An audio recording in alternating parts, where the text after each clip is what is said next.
The war room aboard Prosperity Station had grown crowded as more species joined the coalition against the Devourers. And Admiral Sarah Chun stood before a holographic display that showed something impossible. The source of the signal that was waking the ancient enemy. "This is the hive core," Chun said, gesturing to the massive structure rotating slowly in the display. "Our deep space reconnaissance finally located it 3 days ago in the outer dark, beyond the edge of explored space." The assembled military commanders from 24 species stared at the image with varying expressions of horror and disbelief. The hive core was not a ship or a station, it was a living megastructure that dwarfed entire solar systems.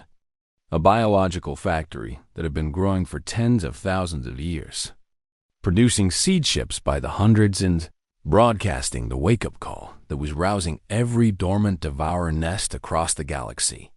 "How do we kill it?" Honor Commander Zerath asked, his voice carrying the weight of Captain Webb's sacrifice, a burden he had carried for the 3 months since the Battle of Melodia. "We do not kill it," replied Counselor Prax, his manipulator limbs gesturing at calculations floating beside the hologram. "The energy requirements to destroy something that size would require weapons we do not possess. Even nuclear weapons would be absorbed and metabolized. Conventional warfare is impossible, which is why we are not proposing conventional warfare," Chun said, her expression grim.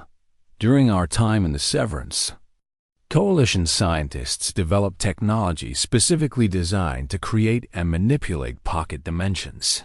She activated a new display, showing technical specifications that made half the assembled scientists lean forward with fascination and the other half recoil in horror. "Severance mines," Chun explained. "Weapons that can create localized space-time barriers similar to the one that imprisoned the Orion arm. When detonated in sufficient numbers around the hive core, they will trap it in a collapsing pocket dimension. The structure will be cut off from normal space permanently, sealed away where it cannot produce more seed ships or broadcasted signal." Ambassador Krelix studied the specifications with growing dread. "These mines require stellar mass energy sources," he said slowly. "You would need to crack open living stars to power them." 7 stars, Chun confirmed. "Uninhabited systems selected for their isolation. The collateral damage will be significant. And there is another cost," she continued, her voice dropping. "The Severance mines require an anchor, a military force that must remain inside the pocket dimension during the collapse, engaging the hive core to ensure it cannot escape before the barrier fully forms." The implication settled over the room like a shroud. "You are describing a suicide mission," Vaxana said, her song voice trembling with harmonics of grief and anger. "You are asking warriors to die, not in battle where they might prevail, but in a collapsing prison dimension with no hope of escape." "I am not asking anyone," Chun replied, meeting the Melodian's eyes without flinching. "I am volunteering Earth's first fleet. 10,000 ships and 3 million souls. We will be the anchor." The room erupted in protest, but Chun raised her hand for silence. "We have already made our decision," she said. "The first fleet was created to protect humanity during the long isolation. Now we protect the galaxy the same way, by refusing to let the darkness win." Zerath stood, his massive frame somehow seeming both larger and more fragile than before. "The Valthani Void Armada will join you," he announced, ignoring the gasps from his own officers. "We have learned what it means to fight not for glory, but for survival. Let us learn what it means to die for something greater than ourselves. The Melodian hospital ships will accompany the fleet," Vaxana added, her voice steady despite the tears streaming down her face. "If warriors must die far from home, they will not die alone and unwitnessed." More voices joined the chorus.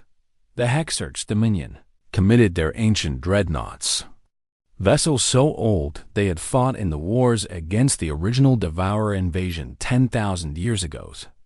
The Quicks Collective sent their engineer corps.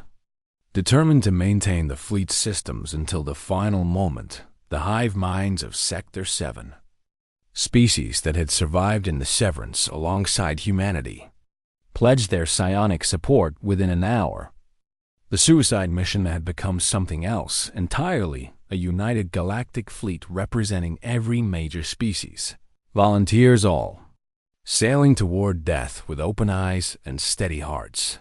The armada that departed Prosperity Station 2 weeks later was the largest fleet ever assembled in recorded history. 50,000 warships from dozens of species, each one crewed by warriors who knew they would not return. Admiral Chun stood on the bridge of the Indomitable, watching the stars stream past as the fleet traveled toward the outer dark at speeds that bent spacetime itself. "Admiral," her tactical officer reported, "all ships reporting ready. Severance mines are armed and synchronized. Stellar extraction teams have confirmed successful energy harvest from target stars." "Good," Chun replied. Then activated the fleet-wide channel. "All ships, this is Admiral Chun. In approximately 14 hours, we will engage the Hive Core. Our objective is simple: keep it occupied while the Severance mines activate and the pocket dimension forms.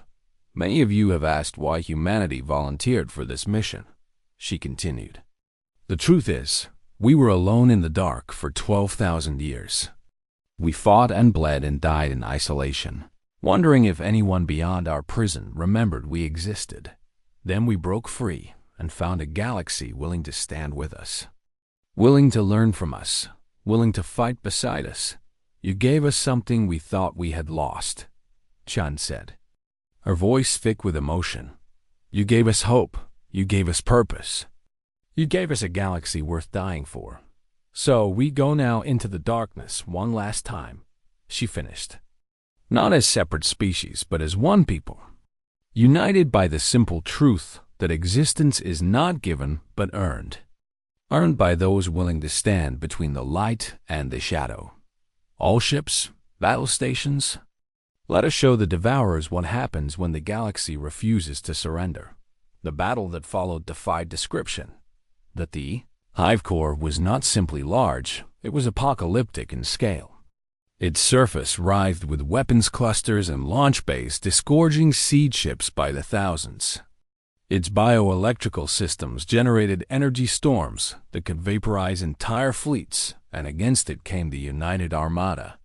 50,000 ships fighting with tactics learned from humanity and courage drawn from every species represented. Valthan. Heavy cruisers anchored firing lines that blazed with concentrated fury. Melody and hospital ships moved through the chaos, rescuing damaged vessels and wounded crews, even as the battle raged around them. Hex-arch dreadnoughts, ancient and terrible, unleashed weapons that had been sealed away since the old darkness. Human destroyers danced through the firestorm, marking targets and coordinating strikes with mathematical precision. The battle lasted 17 days. Ships died by the hundreds. Entire battle groups were consumed by Devourer counterattacks. Heroes emerged from every species, only to fall moments later. But the fleet held. They held when the Hive Core deployed biological weapons that turned atmosphere toxic. They held when Devourer spawn ships tried to board their vessels. They held when all rational analysis said they should have broken and fled. They held because surrender was not an option. And then the Severance mines activated. Reality itself began to tear around the Hive Core as pocket dimensions formed and collapsed and formed again. Space-time folding in on itself like paper being crumpled by an angry god. "All ships, this is Admiral Chun." Her voice came across every channel, crackling with interference from the dimensional collapse. "The barrier is forming. There is no escape now. I want you to know," she continued, and now there were tears in her voice. that it has been the greatest honor of my life to stand with you, to fight with you, to die with you. Tell the galaxy, she said. Tell them we chose hope. The pocket dimension collapsed inward, taking the hive core and the entire fleet with it. 50,000 ships and 8 million souls, vanishing from normal space in a flash of light that was visible. Across half the galaxy, the Severance had claimed another sacrifice, but this time, it was not isolation that trapped the Orion Arm's children. It was purpose 1 year later. Ambassador Krellix stood in the memorial garden on Prosperity Station, a place where monuments honored the fallen fleet. Each ship represented by a crystal that caught the light and transformed it into colors that reminded him of hope. Beside him stood Honor Commander Zerath, second officer, now promoted to fill her commander's place, carrying forward the lessons learned from Captain Webb's sacrifice. They saved us all, the Volthani officer said quietly. Every world, every species, every child who will grow up without knowing the horror of devourer attacks. They owe their existence to those who flew into the darkness. Yes, Krellix agreed, his crystalline form refracting light across the memorial stones. But I think Admiral Chun would say they did not die for us. They died for the idea that no one should have to face the darkness alone on Earth. In the rebuilt cities and new colonies spreading across the Orion Arm, a new fleet was being constructed. The second fleet, each ship bore the name of a vessel lost at the hive core. Each crew trained in the tactics and philosophy that had kept humanity alive through 12,000 years of war. The training facility on Prosperity Station had been hastily converted from a cargo bay, and now it rang with sounds that had never been heard in this place before. The clash of simulated combat, the sharp commands of drill instructors, the frustrated curses of beings learning that everything they thought they knew about warfare was inadequate. Enter Commander Zerath of the Volthani Empire stood in the observation deck, watching his warriors struggle through tactical exercises designed by human instructors, and felt something he had not experienced in his 300 years of military service: humiliation. The Volthani were proud warriors.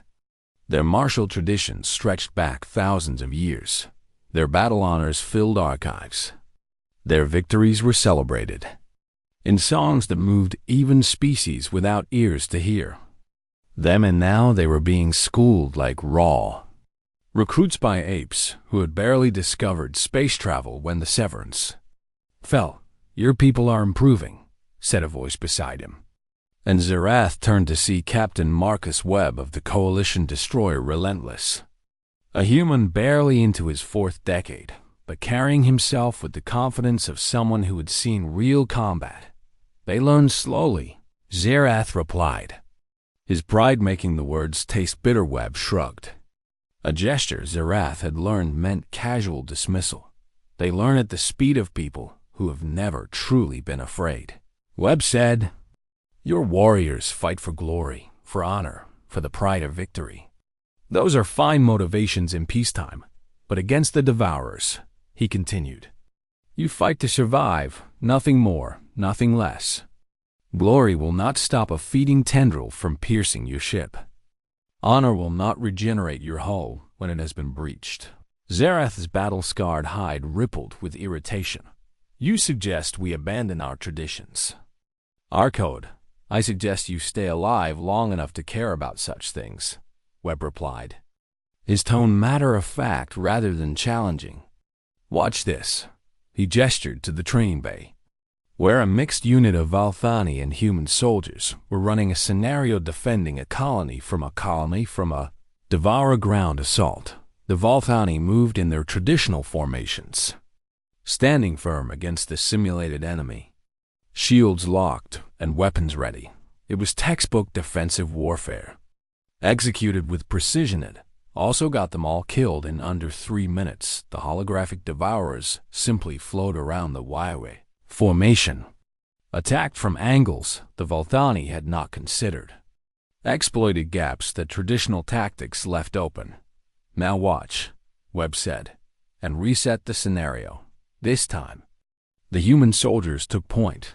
They did not stand firm, they moved constantly, using terrain and obstacles for cover, falling back to lure the devourers into kill zones, splitting their forces to attack from multiple directions simultaneously. When a position became untenable, they abandoned it without hesitation. When an opportunity presented itself, they took it without waiting for orders. It was chaotic, undignified, without glory or honor, and they survived for 17 minutes before being overwhelmed. More than 5 times longer than the Valthanixarath felt something shift in his understanding. "Your people do not fight like warriors," he said slowly. "No," Webb agreed. "We fight like survivors. There is a difference." The conversation was interrupted by alarms, not training alerts, but the real thing. Emergency klaxons that sent everyone in the facility running to their stations. "All hands to combat positions," the station AI announced. "Multiple Devourer contacts detected in the Melodia system. Council Defense Fleet is engaging. Reinforcements requested." Zarath and Webb locked eyes for a single moment, then moved as one toward the hangar base. The Volthani flagship Eternal Glory was a marvel of traditional warship design. All elegant curves and ornamental hull plating that proclaimed its heritage and honor. Beside it, Webb's destroyer Relentless looked plain and functional. A tool rather than a work of art, but as both ships burned toward the crisis at Melodia, Zarath found himself grateful for human pragmatism. Melodia was burning, the homeworld of the Melodian harmony, a place of breathtaking beauty and artistic achievement, now served as the backdrop for slaughter. 3 seed ships had emerged from deep space, converging on the planet with the inevitability of a closing fist. And the Council Defense Fleet was learning the terrible lesson that Haven's Rest had taught. Conventional warfare did not work against the Dever watched from his command throne as council ships. Guide energy shields that should have protected them were simply absorbed by Devourer.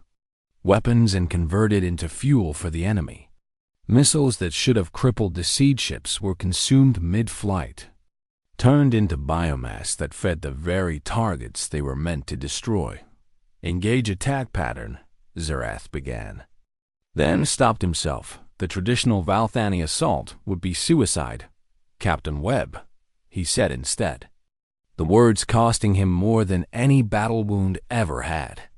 "I am placing my fleet under your tactical command."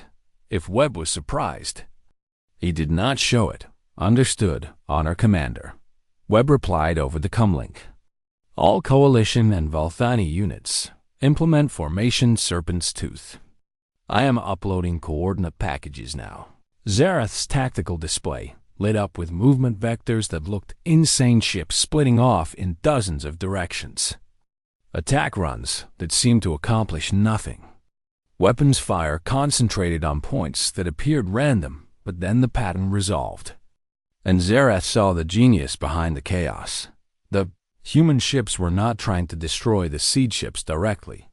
They were hurting them, using precise strikes to damage specific control clusters, forcing the Devourers to move in predictable directions, guiding them into a 3-dimensional kill zone where concentrated fire from the Valthani heavy weapons could do maximum damage. It was not glorious. It was not honorable. It was effective. The first seed ship began showing signs of systemic failure. Its feeding tendrils retracting in confusion as its biological control systems received conflicting information. Its hull plating cracking as kinetic weapons struck points weakened by earlier attacks. "All heavy units, focus fire on target 1, Webb commanded. "Pour everything you have into the breach points." Zarath gave the order, and Eternal Glory's main batteries opened fire with the full fury of Valthani military engineering. Beams of concentrated energy punched through the weakened hull, each impact cascading into larger failures as the Devourer's regeneration systems were overwhelmed. The seed ship died hard. But it died. But victory came with a cost. Hull breach on decks 7 through 12. Zareth's damage control officer reported. Devour boarding tendrils have penetrated our shields. Zareth felt ice in his veins once Devour organisms were inside a ship. They consumed everything: crew, equipment. Even the air itself. Seal those sections, he ordered, knowing he was condemning hundreds of his warriors to death. Prepare to vent. Negative, Webb's voice cut through. Eternal glory, this is relentless. We are moving to intercept on his tactical display.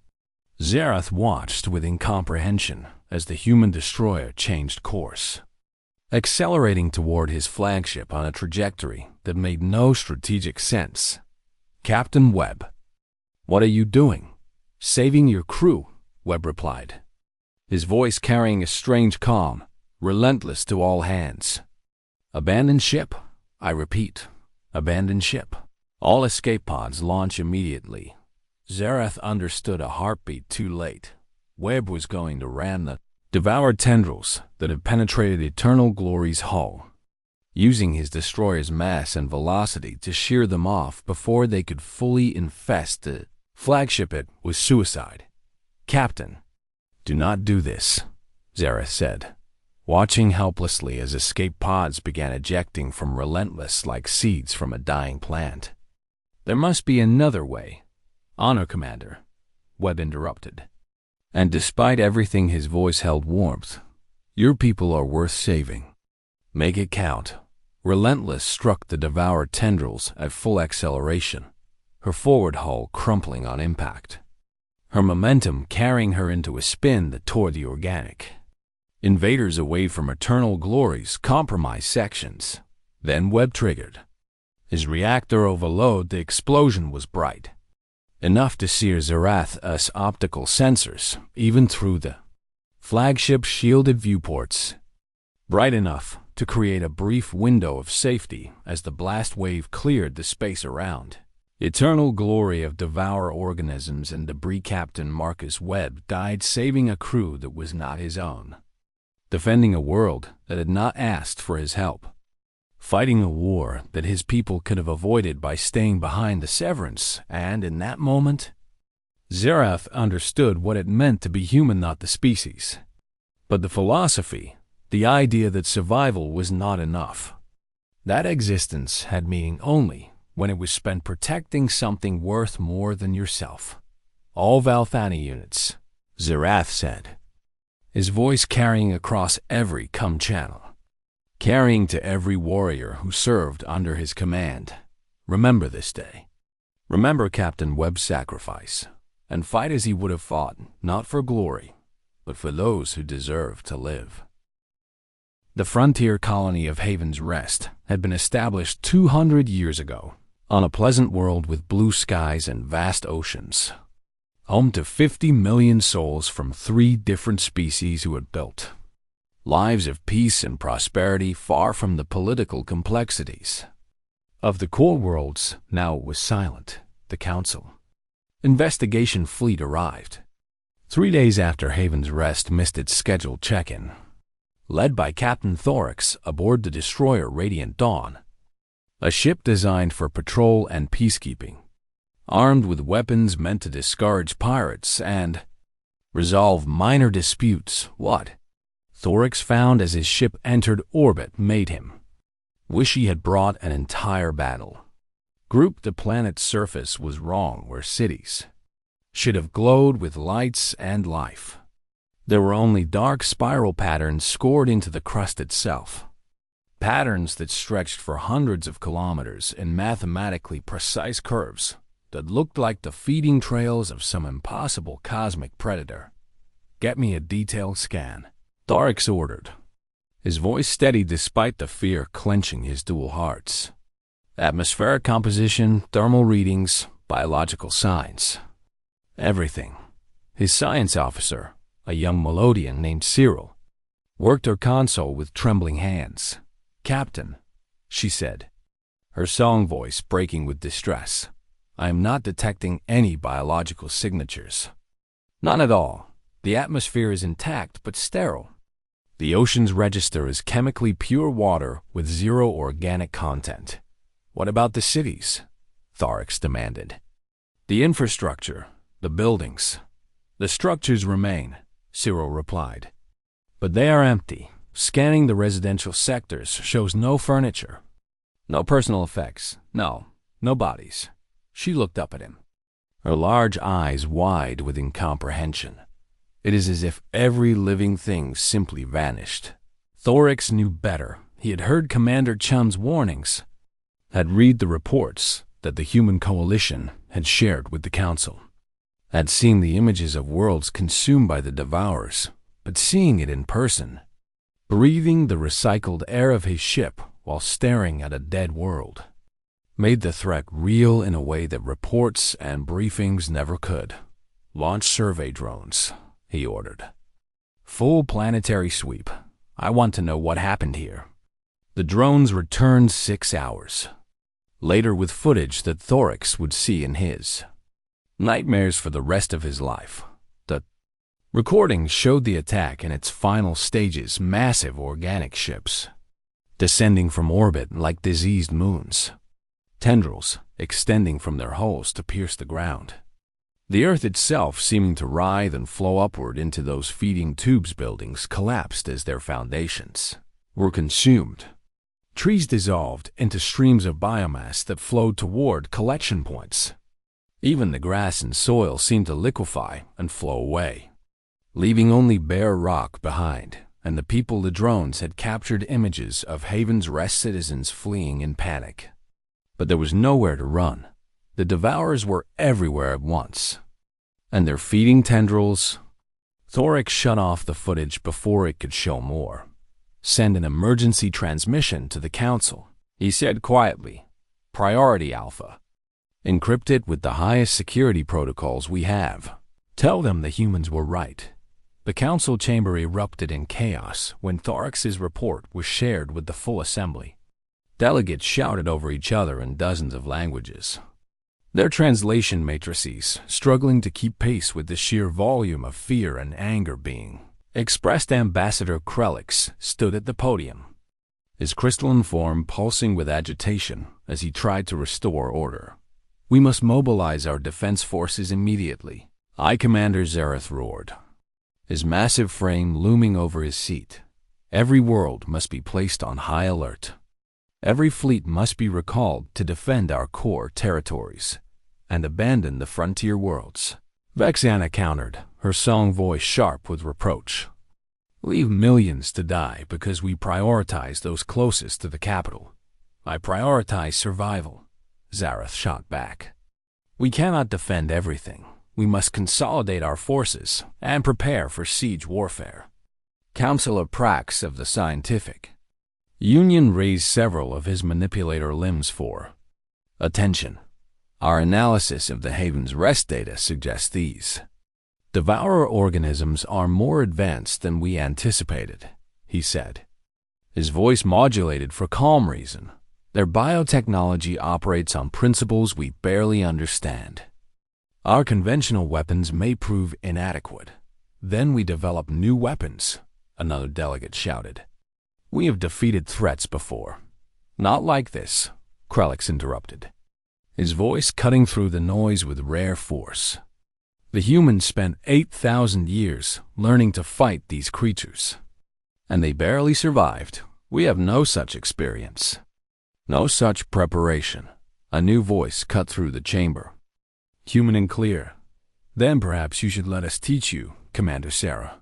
Chun stood at the entrance to the council chamber, flanked by 2 other coalition officers, a Volnari tactical specialist whose scales shimmered with bioluminescent patterns, and a Quix engineer whose 4 arms held data tablets covered in technical specifications.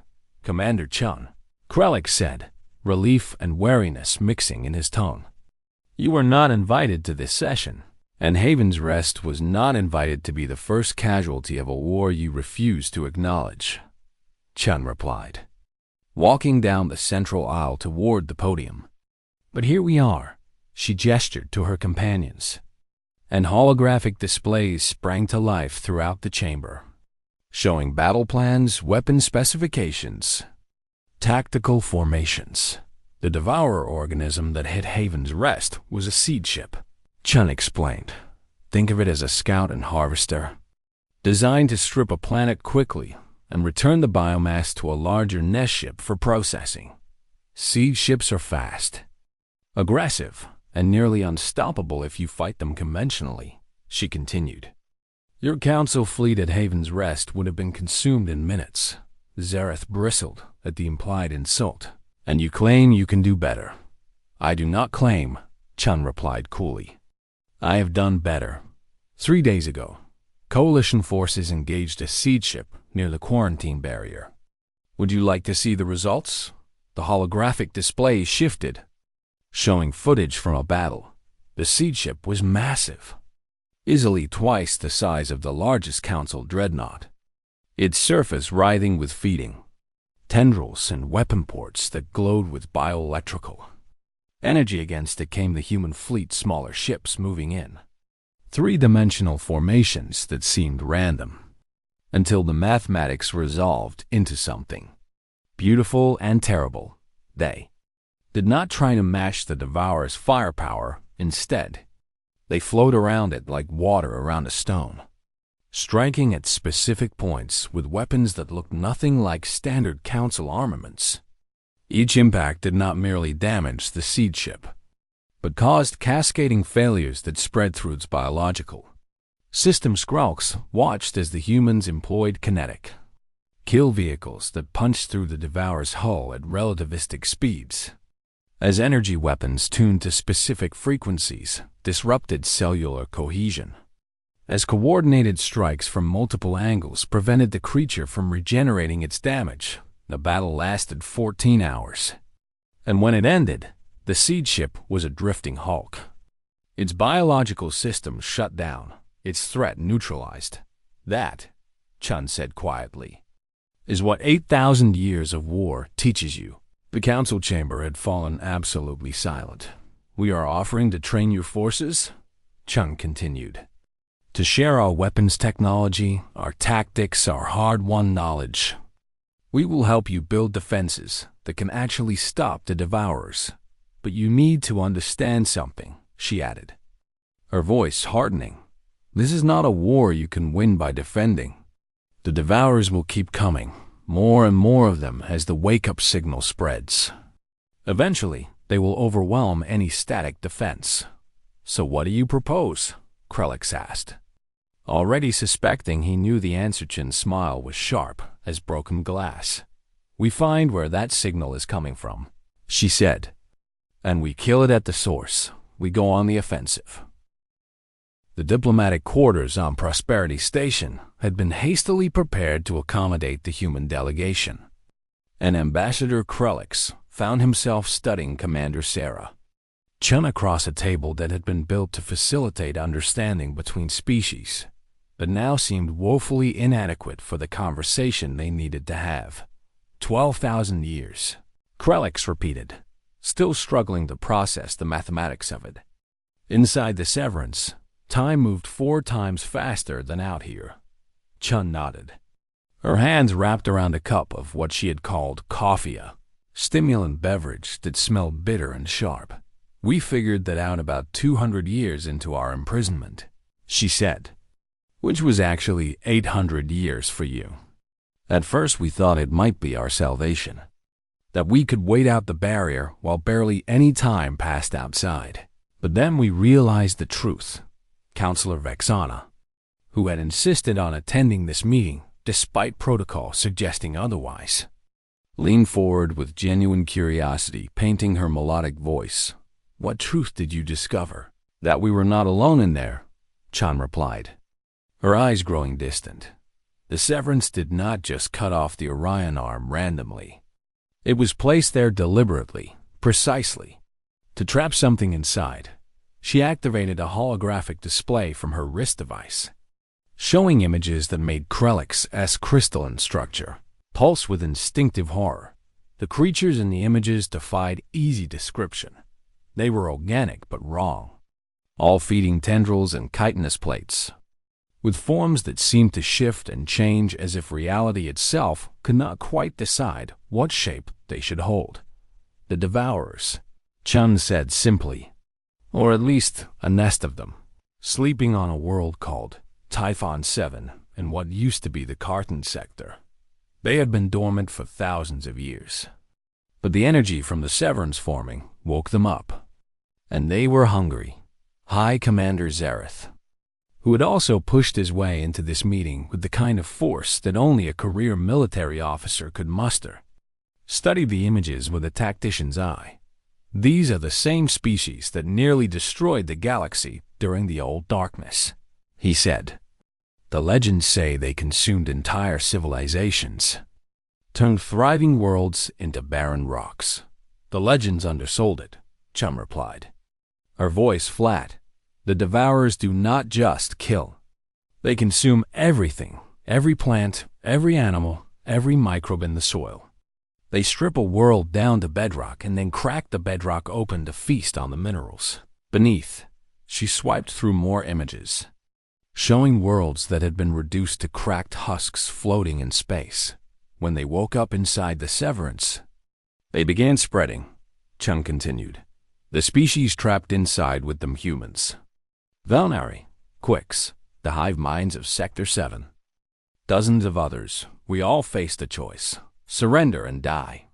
Or fight and maybe die anyway. Krelix felt something shift in his understanding of the woman before him.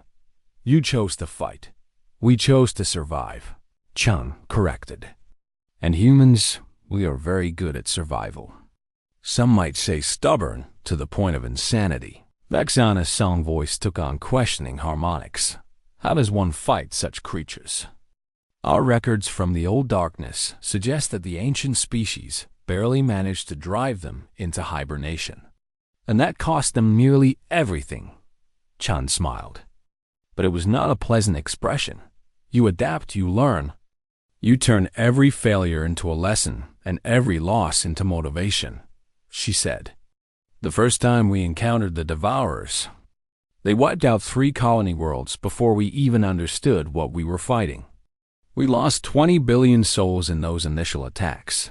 The number hung in the air like a physical weight, but we studied them. Chun continued. We learned that they communicate through bioelectrical fields, that they reproduce by converting organic matter into spawn forms, that their hulls are living tissue that can regenerate but also has vulnerabilities. We learned that conventional energy weapons just feed them, but kinetic weapons with specific resonance frequencies can disrupt their cellular cohesion. We learned that they hunt by detecting life signs. So we developed ships with minimal biosignatures and crew capsules, shielded with null fields. We learned that they adapt quickly.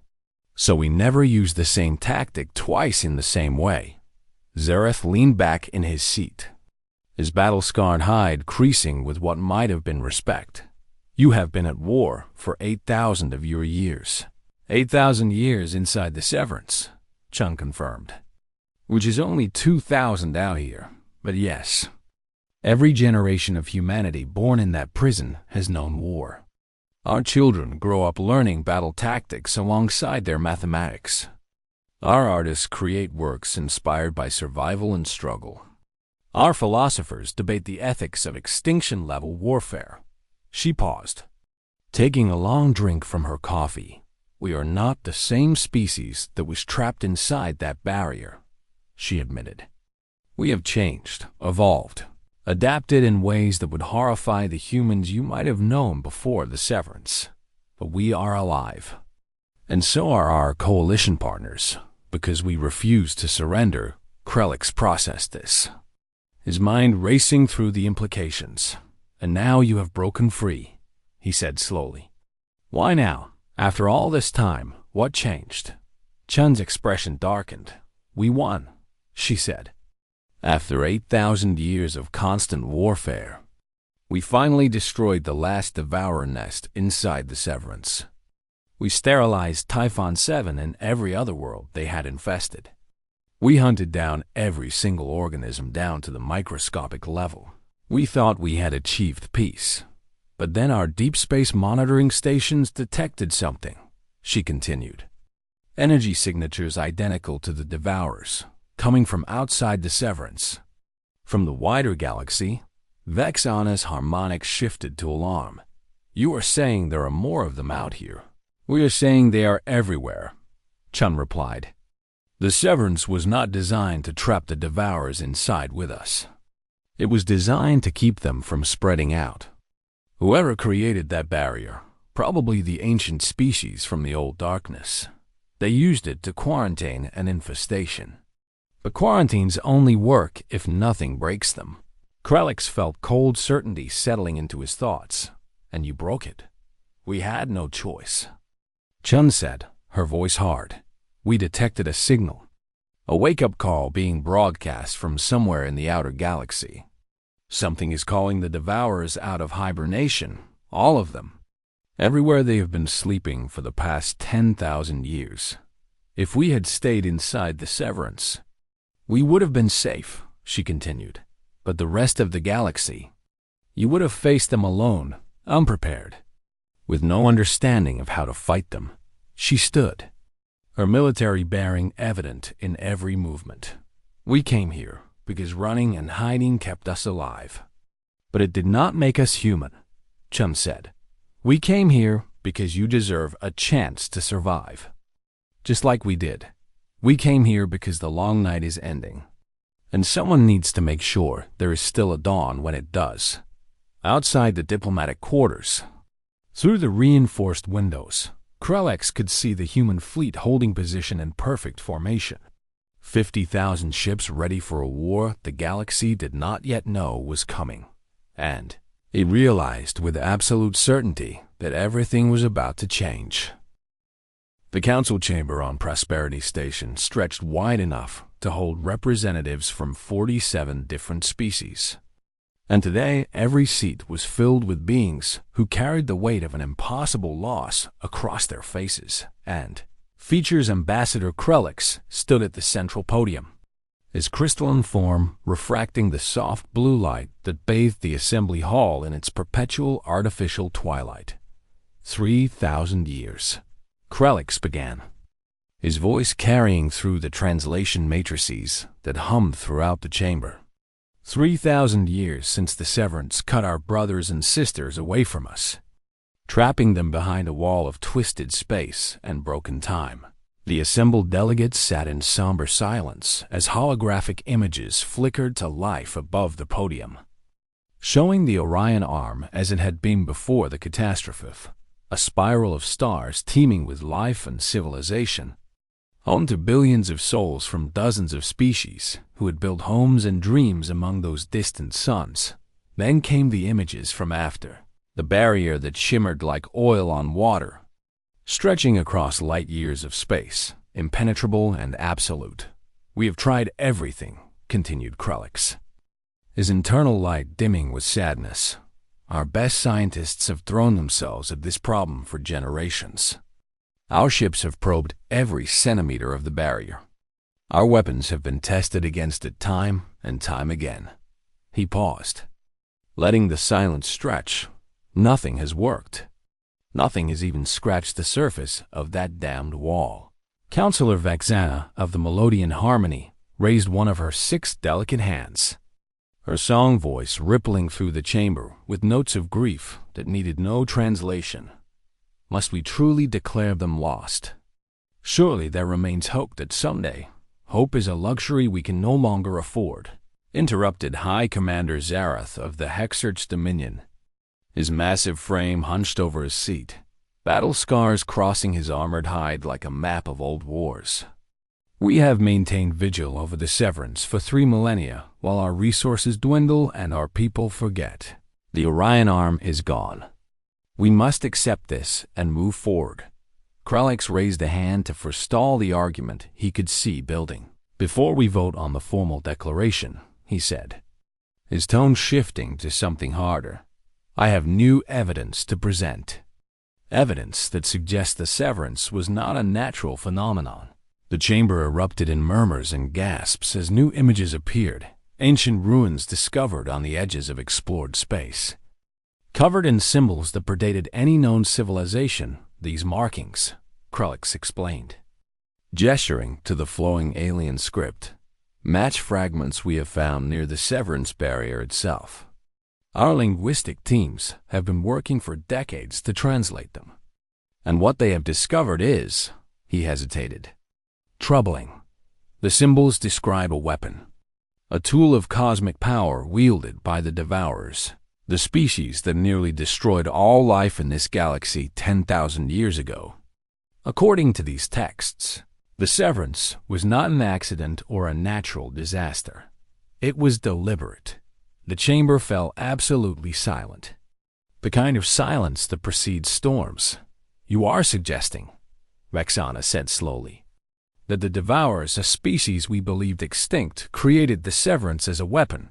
I am suggesting we do not know what we are dealing with, Krelix replied, and that perhaps we have been fortunate that nothing has. The words died in his throat as every alarm in Prosperity Station began screaming at once. Red emergency lights flooded the chamber, replacing the calm blue with urgent crimson that painted every delegate in shades of blood and fire. Counselors.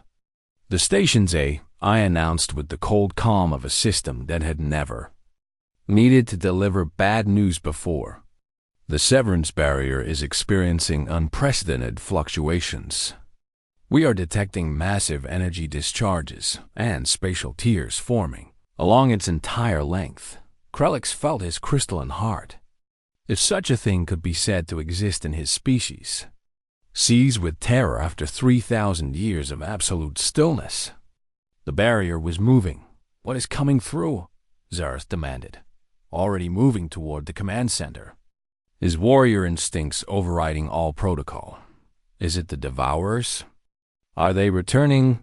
Unknown, the AI responded. Multiple large objects are emerging from the barrier, detecting vessels, thousands of vessels. The main view screen that dominated one wall of the council chamber flickered to life, showing the exterior view from the station's most powerful telescopes. And what it revealed made every being in that room question their sanity. Ships were emerging from the severance, like silverfish breaching an ocean surface. But these were not vessels anyone recognized. They moved in formations that spoke of military discipline. Their hulls bore markings in scripts both ancient and foreign, and their sheer numbers continued to grow as more and more pushed through the barrier. 10,000 ships, 20,000, 50,000. The fleet that emerged from humanity's tomb was larger than any armada the current galaxy had seen in recorded history. We are receiving a transmission, the AI announced, audio and visual, broadcasting on all frequencies. Put it through, Krelix ordered. His voice barely more than a whisper. The view screen shifted to show the bridge of what was clearly the fleet's flagship, a massive dreadnought that dwarfed even the Hexert's battle carriers. In that bridge stood a human woman, wearing a dark blue uniform with gold insignia across her shoulders. Her hair was pulled back in a practical style. Her face showed the kind of weathering that came from years of difficult service, and her eyes held something that made Krelix's ancient instincts scream warnings. Those were Predator's eyes. The eyes of someone who had hunted and been hunted, who had killed and nearly been killed, who had seen horrors and survived them. This is Commander Sarah Chun of the United Earth Space Service flagship Indomitable, the human said, her words coming through the translators in flawless galactic common overlaid with the harsh sounds of English.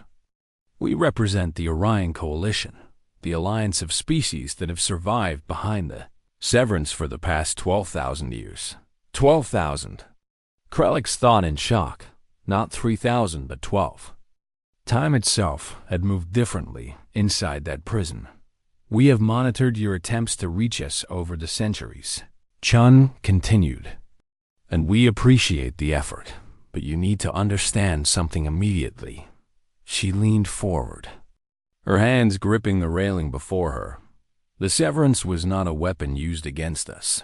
It was a quarantine, And we have just broken it because something worse than imprisonment is coming. The Devourers are awakening. And this galaxy is not prepared for what that means. Behind her, Krellix could see the bridge crew moving with practiced efficiency, could see weapon systems coming online, could see a military machine that had been honed by necessity into something terrible and beautiful. "We are here to help," Chum said.